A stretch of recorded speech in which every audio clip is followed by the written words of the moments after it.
ओम नमो भगवते वासुदेवाय। भगवान बृहस्पति देव की पूजा अर्चना के लिए बृहस्पतिवार को व्रत करके बृहस्पतिवार व्रत की कथा का श्रवण करना चाहिए। बृहस्पतिवार का व्रत करने और व्रत कथा सुनने से स्त्री पुरुषों की सभी मनोकामनाएं पूरी होती है। इस व्रत से धन संपत्ति की प्राप्ति होती है, निसंतानों को पुत्र प्राप्ति होती है, परिवार में सुख शांति बनी रहती है, सभी आनंद पूर्वक रहते हैं। इस व्रत में व्रत कथा का श्रवण करने का विशेष महत्व है। अब आइए सुनते हैं बृहस्पतिवार व्रत कथा। प्राचीन समय की बात है। भारत में एक राजा राज्य करता था। वह बड़ा प्रतापी तथा दानी था। वह नित्य प्रति मंदिर में भगवत दर्शन करने जाता था। वह ब्राह्मण और गुरु की सेवा किया करता था। उसके द्वार से कोई भी याचक निराश होकर नहीं लौटता था। वह प्रत्येक गुरुवार को व्रत रखता एवं पूजन करता था। हर दिन गरीबों की सहायता करता था, परंतु यह सब बातें उसकी रानी को अच्छी नहीं लगती थी। वह न तो व्रत करती और न किसी को एक भी पैसा दान में देती थी। वह राजा से भी ऐसा करने को मना किया करती थी। एक समय की बात है, राजा शिकार खेलने वन को चले गए। घर पर रानी और दासी थी। उस समय गुरु बृहस्पति साधु का रूप धारण कर राजा के दरवाजे पर भिक्षा मांगने आए। साधु ने रानी से भिक्षा मांगी तो वह कहने लगी, हे साधु महाराज, मैं इस दान और पुण्य से तंग आ चुकी हूँ। इस कार्य के लिए तो मेरे पति देव ही बहुत हैं। अब आप ऐसी कृपा करें कि सारा धन नष्ट हो जाए तथा मैं आराम से रह सकूं। साधु रूपी बृहस्पति देव ने कहा, हे देवी, तुम बड़ी विचित्र हो। संतान और धन से कोई दुखी नहीं होता है, इसको सभी चाहते हैं। पापी भी पुत्र और धन की इच्छा करता है। अगर तुम्हारे पास धन अधिक है तो भूखे मनुष्यों को भोजन कराओ, प्याऊ लगाओ, ब्राह्मणों को दान दो, धर्मशालाएं बनवाओ, कुआं, तालाब, बावड़ी, बाग, बगीचे आदि का निर्माण कराओ तथा निर्धनों की कुंवारी कन्याओं का विवाह कराओ, साथ ही यज्ञ आदि करो। इस प्रकार के कर्मों से आपके कुल का और आपका नाम परलोक में सार्थक होगा एवं स्वर्ग की प्राप्ति होगी। परंतु रानी साधु की इन बातों से खुश नहीं हुई। उसने कहा, हे साधु महाराज, मुझे ऐसे धन की आवश्यकता नहीं जिसको मैं अन्य लोगों को दान दूं तथा जिसको रखने और संभालने में ही मेरा सारा समय नष्ट हो जाए। साधु ने कहा, हे देवी, यदि तुम्हारी ऐसी इच्छा है तो जैसा मैं तुम्हें बताता हूँ तुम वैसा ही करना। बृहस्पतिवार के दिन घर को गोबर से लिपना, अपने केसों को पीली मिट्टी से धोना, केसों को धोते समय स्नान करना, राजा से कहना वह हजामत करवाए, भोजन में मांस मदिरा खाना, कपड़ा धोबी के यहाँ धुलने देना। इस प्रकार 7 बृहस्पतिवार करने से तुम्हारा धन नष्ट हो जाएगा। यह कहकर साधु महाराज रूपी बृहस्पति देव अंतर ध्यान हो गए। रानी ने साधु के कहने के अनुसार 7 बृहस्पतिवार तक वैसा ही करने का विचार किया। साधु के बताए अनुसार कार्य करते हुए केवल 3 बृहस्पतिवार ही बीते थे कि उसकी समस्त धन संपत्ति नष्ट हो गई। भोजन के लिए दोनों समय परिवार तरसने लगा तथा सांसारिक भोगों से दुखी रहने लगा। तब वह राजा रानी से कहने लगा कि हे रानी, तुम यहाँ पर रहो, मैं दूसरे देश को जाता हूँ, क्योंकि यहाँ पर मुझे सभी मनुष्य जानते हैं, इसलिए मैं यहाँ कोई कार्य नहीं कर सकता। मैं अब परदेश जा रहा हूँ, वहां कोई काम धंधा करूंगा, शायद हमारे भाग्य बदल जाए। ऐसा कहकर राजा परदेश चला गया। वह वहां जंगल से लकड़ी काट कर लाता और शहर में बेचता। इस तरह जीवन व्यतीत करने लगा। इधर राजा के बिना रानी और दासियां दुखी रहने लगी। किसी दिन भोजन मिलता और किसी दिन जल पीकर ही रह जाती। एक समय रानी और दासियों को 7 दिन बिना भोजन के व्यतीत करना पड़ा। तो रानी ने अपने दासी से कहा, हे दासी, यहाँ पास के ही नगर में मेरी बहन रहती है, वह बड़ी धनवान है, तू उसके पास जा और वहां से 5 सेर बेझर मांग कर ले आ, जिससे कुछ समय के लिए गुजर हो जाए। दासी रानी की बहन के पास गई। रानी की बहन उस समय पूजा कर रही थी। बृहस्पतिवार का दिन था। दासी ने रानी की बहन से कहा, हे रानी, मुझे आपकी बहन ने भेजा है, मुझे 5 सेर बेझर दे दो। दासी ने यह बात अनेक बार कही, परंतु रानी की बहन ने कोई उत्तर नहीं दिया, क्योंकि वह उस समय बृहस्पतिवार की कथा सुन रही थी। जब दासी को रानी की बहन से कोई उत्तर नहीं मिला तो वह बहुत दुखी हुई। उसे क्रोध भी आया। वह लौटकर रानी से बोली, हे रानी, आपकी बहन बहुत ही धनी स्त्री है, वह छोटे लोगों से बात भी नहीं करती। मैंने उससे कहा तो उसने कोई उत्तर नहीं दिया। मैं वापस चली आई। रानी बोली, हे दासी, इसमें उसका कोई दोष नहीं है। जब बुरे दिन आते हैं तब कोई सहारा नहीं देता। अच्छे बुरे का पता विपत्ति में ही लगता है। जो ईश्वर की इच्छा होगी वही होगा। यह सब हमारे भाग्य का दोष है। उधर रानी की बहन ने सोचा कि मेरी बहन की दासी आई थी, परंतु मैं उससे नहीं बोली। इससे वह बहुत दुखी हुई होगी। अतः कथा सुन और भगवान विष्णु का पूजन समाप्त कर वह अपनी बहन के घर आई और कहने लगी, हे बहन, मैं बृहस्पतिवार का व्रत कर रही थी। तुम्हारी दासी हमारे घर आई थी, परंतु जब तक कथा होती है तब तक हम लोग न उठते हैं और न बोलते हैं, इसलिए मैं नहीं बोली। कहो दासी क्यों आई थी? रानी बोली, बहन, हमारे घर अनाज नहीं था। वैसे तुमसे कोई बात छिपी नहीं है, इस कारण मैंने दासी को तुम्हारे पास 5 सिर भेजर लेने के लिए भेजा था। रानी की बहन बोली, बहन देखो, बृहस्पति भगवान सबकी मनोकामना पूर्ण करते हैं। देखो, शायद तुम्हारे घर में अनाज रखा हो। यह सुनकर दासी घर के अंदर गई तो वहां उसे एक घड़ा बेझर का भरा मिल गया। उसे बड़ी हैरानी हुई क्योंकि उसने एक एक बर्तन देख लिया था। उसने बाहर आकर रानी को बताया। दासी अपनी रानी से कहने लगी, हे रानी, देखो, वैसे हमको जब अन्न नहीं मिलता तो हम रोज ही व्रत करते हैं। अगर इनसे व्रत की विधि और कथा पूछ ली जाए तो उसे हम भी किया करेंगे। दासी के कहने पर रानी ने अपनी बहन से बृहस्पतिवार व्रत के बारे में पूछा। उसकी बहन ने बताया, हे रानी बहन, बृहस्पतिवार को सूर्योदय से पूर्व उठकर स्नान करके बृहस्पतिवार का व्रत करना चाहिए, लेकिन उस दिन सिर नहीं धोना चाहिए। बृहस्पतिवार के व्रत में चने की दाल और मुनक्का से विष्णु भगवान का केले के वृक्ष की जड़ में पूजन करें तथा दीपक जलाएं। उस दिन एक ही समय भोजन करें। भोजन पीले खाद्य पदार्थ का करें तथा कथा सुने। इस प्रकार करने से गुरु भगवान प्रसन्न होते हैं, अन्न पुत्र धन देते हैं, मनोकामना पूर्ण करते हैं। व्रत और पूजन की विधि बताकर रानी की बहन अपने घर लौट गई। रानी और दासी दोनों ने निश्चय किया कि बृहस्पति देव भगवान का पूजन जरूर करेंगे। 7 दिन बाद जब बृहस्पतिवार आया तो उन्होंने व्रत रखा। घुड़साल में जाकर चना और गुड़ बीन लाई तथा उसी दाल से केले की जड़ तथा विष्णु भगवान का पूजन किया। अब भोजन पीला कहाँ से आए? दोनों बड़ी दुखी हुई, परंतु उन्होंने व्रत किया था, इस कारण बृहस्पति देव भगवान प्रसन्न थे। एक साधारण व्यक्ति के रूप में वे 2 थालों में सुंदर पीला भोजन लेकर आए और दासी को देकर बोले, हे दासी, यह भोजन तुम्हारे और रानी के लिए है, तुम दोनों करना। दासी भोजन पाकर बड़ी प्रसन्न हुई और रानी से बोली, रानी जी, भोजन कर लो। रानी को भोजन आने के बारे में कुछ पता नहीं था, इसलिए वह दासी से बोली, जा तू ही भोजन कर, क्योंकि तू हमारी व्यर्थ में हंसी उड़ाती है। दासी बोली, एक व्यक्ति भोजन दे गया है। रानी कहने लगी, वह भोजन तेरे लिए दे गया है, तू ही भोजन कर। दासी ने कहा, वह व्यक्ति हम दोनों के लिए 2 थालों में भोजन दे गया है, इसलिए मैं और आप दोनों ही साथ साथ भोजन करेंगे। दोनों ने गुरु भगवान को नमस्कार कर भोजन प्रारंभ किया। उसके बाद से वे प्रत्येक बृहस्पतिवार को गुरु भगवान का व्रत और पूजन करने लगी।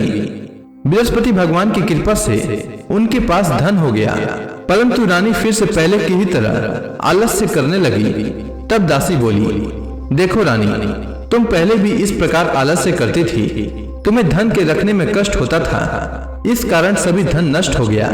अब गुरु भगवान की कृपा से धन मिला है तो फिर तुम्हें आलस्य होता है। बड़ी मुसीबतों के बाद हमने यह धन पाया है, इसलिए हमें दान पुण्य करना चाहिए। तुम भूखे मनुष्यों को भोजन कराओ, प्याऊ लगवाओ, ब्राह्मणों को दान दो, कुआं तालाब बावड़ी आदि का निर्माण कराओ, मंदिर पाठशाला बनवाकर दान दो, कुंवारी कन्याओं का विवाह करवाओ। धन को शुभ कार्यों में खर्च करो, जिससे तुम्हारे कुल का यश बढ़े तथा स्वर्ग प्राप्त हो और पितृ प्रसन्न हो। दासी की बात मानकर रानी ने इसी प्रकार के कर्म करने प्रारंभ किए, जिससे उनका काफी यश फैलने लगा। एक दिन रानी और दासी आपस में विचार करने लगी कि न जाने राजा किस दशा में होंगे, उनकी कोई खोज खबर नहीं है। गुरु भगवान से उन्होंने प्रार्थना की और भगवान ने रात्रि में राजा को स्वप्न में कहा, हे राजा, उठ, तेरी रानी तुझको याद करती है, अब अपने देश को लौट जा। राजा प्रातः काल उठकर जंगल से लकड़ियां काट कर लाने के लिए जंगल की ओर चल पड़ा। जंगल से गुजरते ही वह सोचने लगा, रानी की गलती से उसे कितने दुख भोगने पड़े। राजपाट छोड़कर उसे जंगल में आकर रहना पड़ा। जंगल से लकड़ियां काटकर उन्हें बेचकर गुजारा करना पड़ा। उसी समय उस जंगल में बृहस्पति देव एक साधु का रूप धारण कर आए और राजा के पास आकर बोले, हे लकड़हारे, तुम इस सुनसान जंगल में किस चिंता में बैठे हो, मुझे बतलाओ। यह सुनकर राजा के नेत्रों में जल भर आया और साधु की वंदना कर बोले, हे प्रभु, आप सब कुछ जानने वाले हैं। इतना कहकर राजा ने साधु को अपनी संपूर्ण कहानी सुना दी। महात्मा दयालु होते हैं। वे राजा से बोले, हे राजा, तुम्हारी पत्नी ने बृहस्पति देव के प्रति अपराध किया था, जिसके कारण तुम्हारी यह दशा हुई है। अब तुम किसी प्रकार की चिंता मत करो, भगवान तुम्हें पहले से अधिक धन देंगे। देखो, तुम्हारी पत्नी ने बृहस्पतिवार का व्रत प्रारंभ कर दिया है। अब तुम भी बृहस्पतिवार का व्रत करके चने की दाल व गुड़ जल के लोटे में डालकर केले का पूजन करो, फिर कथा सुनो। भगवान तुम्हारी सब मनोकामनाओं को पूर्ण करेंगे। साधु को प्रसन्न देखकर राजा बोला, हे प्रभु, मुझे लकड़ी बेचकर इतना पैसा भी नहीं बचता जिससे भोजन करने के उपरांत कुछ बचा सकूं। मैंने रात्रि में अपनी रानी को व्याकुल देखा है। मेरे पास कोई साधन नहीं जिससे समाचार जान सकूं। फिर मैं बृहस्पति देव की क्या कहानी सुनूं? मुझको तो कुछ भी मालूम नहीं है। साधु ने कहा, हे राजा, तुम किसी बात की चिंता मत करो। बृहस्पतिवार के दिन तुम रोजाना की तरह लकड़ियां लेकर शहर में जाओ। तुम्हें रोज से दुगना धन प्राप्त होगा, जिससे तुम भली भांति भोजन कर लोगे तथा बृहस्पति देव की पूजा का सामान भी आ जाएगा। बृहस्पति देव की कथा इस प्रकार है, सुनो। प्राचीन काल में एक बहुत ही निर्धन ब्राह्मण था। उसकी कोई संतान नहीं थी। वह नित्य पूजा पाठ करता, परंतु उसकी स्त्री बहुत मलिनता के साथ रहती थी। वह स्नान न करती और न किसी देवता का पूजन करती। प्रातःकाल उठते ही सर्वप्रथम भोजन करती, बाद में कोई अन्य कार्य करती। ब्राह्मण देवता बहुत दुखी रहते थे। पत्नी को बहुत समझाते, किंतु उसका कोई परिणाम न निकलता। भगवान की कृपा से ब्राह्मण की स्त्री को कन्या उत्पन्न हुई। वह कन्या अपने पिता के घर में बड़ी होने लगी। वह बालिका प्रातः स्नान करके भगवान विष्णु का जप करती। वह बचपन से ही बृहस्पतिवार का व्रत भी करने लगी। पूजा पाठ समाप्त कर विद्यालय जाती तो अपनी मुट्ठी में जौ भर कर ले जाती और पाठशाला जाने के मार्ग में डालती जाती। वही जौ स्वर्ण के हो जाते तो लौटते समय उनको बीनकर घर ले आती। एक दिन वह बालिका सूप में उन सोने के जौ को फटक कर साफ कर रही थी। तभी उसकी मां ने देख लिया और कहा, हे बेटी, सोने के जौ को फटकने के लिए सोने का सूप होना चाहिए। दूसरे दिन गुरुवार था। इस कन्या ने व्रत रखा और बृहस्पति देव से प्रार्थना करके कहा, हे प्रभु, यदि मैंने सच्चे मन से आपकी पूजा की हो तो मुझे सोने का सूप दे दो। बृहस्पति देव ने उसकी प्रार्थना स्वीकार कर ली।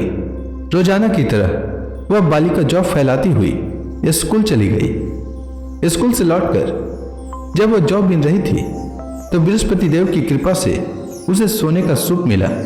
उसे वह घर ले आई और उससे जौ साफ करने लगी, परंतु उसकी मां का वही ढंग रहा। एक दिन की बात है, वह कन्या सोने के सूप में जौ साफ कर रही थी। उस समय उस नगर का राजकुमार वहां से होकर निकला। इस कन्या के रूप और सोने के सूप में जौ को साफ करते देखकर वह उस कन्या पर मोहित हो गया। राजमहल आकर वह भोजन तथा जल त्याग कर उदास होकर लेट गया।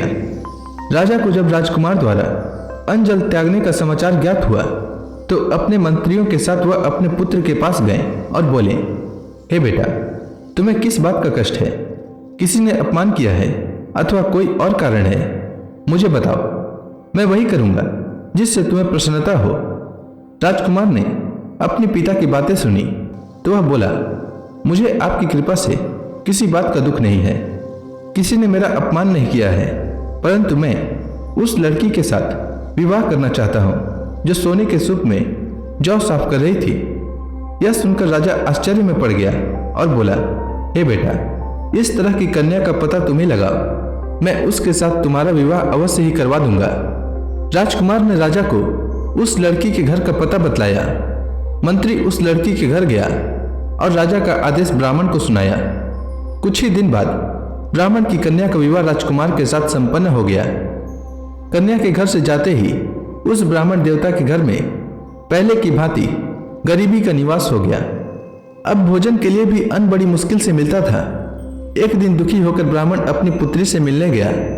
बेटी ने पिता की दुख की अवस्था को देखा और अपनी मां का समाचार पूछा। ब्राह्मण ने सभी हाल कहा। कन्या ने बहुत सा धन देकर अपने पिता को विदा कर दिया। इस तरह ब्राह्मण का कुछ समय सुखपूर्वक व्यतीत हुआ, लेकिन कुछ दिन बाद फिर वही हाल हो गया। ब्राह्मण फिर अपनी कन्या के यहाँ गया और सभी हाल कहा तो पुत्री बोली, हे पिताजी, आप माता जी को यहाँ लिवा लाओ, मैं उन्हें वह विधि बता दूंगी जिससे गरीबी दूर हो जाए। ब्राह्मण देवता अपनी स्त्री को साथ लेकर अपनी पुत्री के पास राजमहल पहुंचे तो पुत्री अपनी मां को समझाने लगी, हे मां, तुम प्रातः काल उठकर प्रथम स्नान आदि करके विष्णु भगवान का पूजन करो तो सब दरिद्रता दूर हो जाएगी। परंतु उसकी मां ने उसकी एक बात नहीं मानी। वह प्रातः काल उठकर अपनी पुत्री का बचा जूठन खा लेती थी। एक दिन उसकी पुत्री को बहुत गुस्सा आया। उसने एक रात एक कोठरी से सारा सामान निकाल दिया और अपनी मां को उसमें बंद कर दिया। प्रातः उसमें से उसे निकाला तो स्नान आदि करा के पूजा पाठ करवाया तो उसकी मां की बुद्धि ठीक हो गई। इसके बाद वह नियम से पूजा पाठ करती और प्रत्येक बृहस्पतिवार को व्रत रखने लगी। इस व्रत के प्रभाव से उसकी मां भी बहुत धनवान हो गई और बृहस्पति देवता के प्रभाव से स्वर्ग को गई। वह ब्राह्मण भी सुखपूर्वक इस लोक का सुख भोग कर स्वर्ग को प्राप्त हुआ। इस तरह कहानी कहकर साधु देवता वहां से लोप हो गए। धीरे धीरे समय व्यतीत होने पर फिर बृहस्पतिवार का दिन आया। राजा जंगल से लकड़ी काटकर किसी शहर में बेचने गया। उसे उस दिन और दिनों से अधिक धन मिला। राजा ने चना गुड़ आदि लाकर बृहस्पतिवार का व्रत किया। उस दिन से उसके सभी क्लेश दूर हो गए। परंतु जब अगला गुरुवार का दिन आया तो वह बृहस्पतिवार का व्रत करना भूल गया। इस कारण बृहस्पति भगवान नाराज हो गए। उस दिन उस नगर के राजा ने विशाल यज्ञ का आयोजन किया तथा अपने समस्त राज्य में घोषणा करवा दी कि कोई भी मनुष्य अपने घर में भोजन न बनाए तथा आग भी न जलाए। समस्त लोग मेरे यहाँ भोजन करने आवे। इस आज्ञा को जो न मानेगा उसको फांसी की सजा दी जाएगी। राजा की आज्ञानुसार राज्य के सभी वासी राजा के भोज में सम्मिलित हुए, लेकिन लकड़हारा कुछ देर से पहुंचा, इसलिए राजा उसको अपने साथ महल में ले गए। जब राजा लकड़हारे को भोजन करा रहे थे तो रानी की दृष्टि उस खुटी पर पड़ी जिस पर उसका हार लटका हुआ था। उसे हार खुटी पर लटका दिखाई नहीं दिया। रानी को निश्चय हो गया कि मेरा हार इसी लकड़हारे ने चुरा लिया है। उसी समय सैनिक बुलवाकर उसको जेल में डलवा दिया। जब लकड़हारा जेल खाने में गया तो बहुत दुखी होकर विचार करने लगा कि न जाने कौन से पूर्व जन्म के कर्म से मुझे यह दुख प्राप्त हुआ है, और उसी साधु को याद करने लगा जो जंगल में मिला था। तत्काल बृहस्पति देव साधु के रूप में प्रकट हो गए और उसकी दशा को देखकर कहने लगे, अरे मूर्ख, तूने बृहस्पति देवता की कथा नहीं कही, इसी कारण तुझे दुख प्राप्त हुआ है। अब चिंता मत कर। बृहस्पतिवार के दिन जेल खाने के दरवाजे पर 4 पैसे पड़े मिलेंगे। उनसे तू बृहस्पति देव की पूजा करना तो तेरे सभी कष्ट दूर हो जाएंगे। अगले बृहस्पतिवार उसे जेल के द्वार पर 4 पैसे मिले। राजा ने पूजा का सामान मंगवाकर कथा कही और प्रसाद बांटा।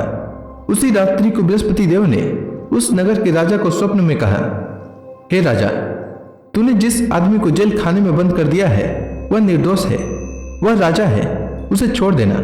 रानी का हार उसी खुटी पर लटका हुआ है। अगर तू ऐसा नहीं करेगा तो मैं तेरे राज्य को नष्ट कर दूंगा।